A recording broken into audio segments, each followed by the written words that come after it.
साध्यपारं महामोहं शिवं शङ्करं शम्भुमीशानमीडे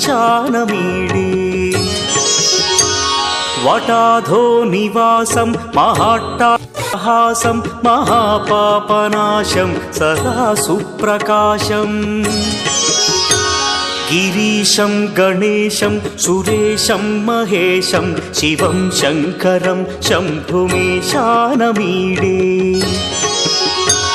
गिरीन्द्रात्मजां गृहीतार्थदेहं गिरौ संस्थितं सर्वदा पन्नगे परब्रह्म ब्रह्मादिभिर्वन्द्यमानं शिवं शङ्करं शम्भुमीशानमीडे